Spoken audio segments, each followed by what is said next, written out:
دوستو فجر کی نماز ادا کرنے کے 6 سب سے بڑے فائدے کون سے ہیں؟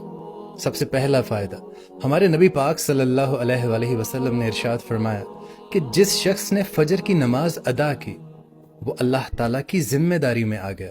سبحان اللہ۔ اب یہ سوچیں کہ جو شخص اللہ کی ذمہ داری میں ہے اسے بھلا کون نقصان پہنچا سکتا ہے۔ اور دوسرا سب سے بڑا فائدہ، ہمارے نبی پاک صلی اللہ علیہ وآلہ وسلم نے ارشاد فرمایا کہ جس شخص نے 2 ٹھنڈی نمازیں ادا کی، یعنی فجر اور عصر کی نماز، وہ شخص جنت میں داخل ہوگا۔ سبحان اللہ۔ اور دوستو تیسرا سب سے بڑا فائدہ یہ ہے کہ نبی کریم صلی اللہ علیہ وآلہ وسلم نے ارشاد فرمایا کہ جس شخص نے عشاء کی نماز با جماعت ادا کی تو وہ شخص ایسے ہے جیسے اس نے آدھی رات عبادت میں گزاری، اور جس شخص نے فجر کی نماز بھی با جماعت ادا کی تو وہ شخص ایسے ہے جیسے اس نے ساری رات عبادت میں گزاری۔ سبحان اللہ۔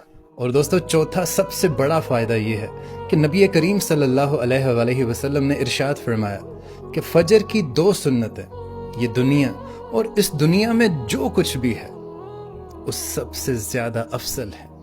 سبحان اللہ۔ اور دوستو سب سے بڑی فضیلت یہ ہے کہ نبی پاک صلی اللہ علیہ وآلہ وسلم نے یہ دعا کی کہ اے میرے اللہ، صبح کے وقت میں میری امت کے لیے برکت عطا فرما۔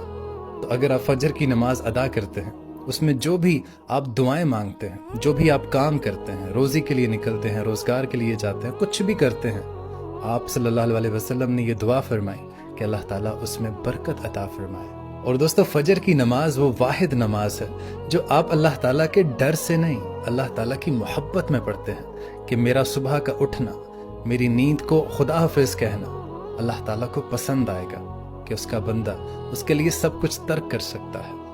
تو وہ نماز اللہ کے ہاں بہت زیادہ مقبول ہے جو آپ خاص طور پر اللہ کے لیے ادا کرتے ہیں اور اللہ کی محبت میں ادا کرتے ہیں۔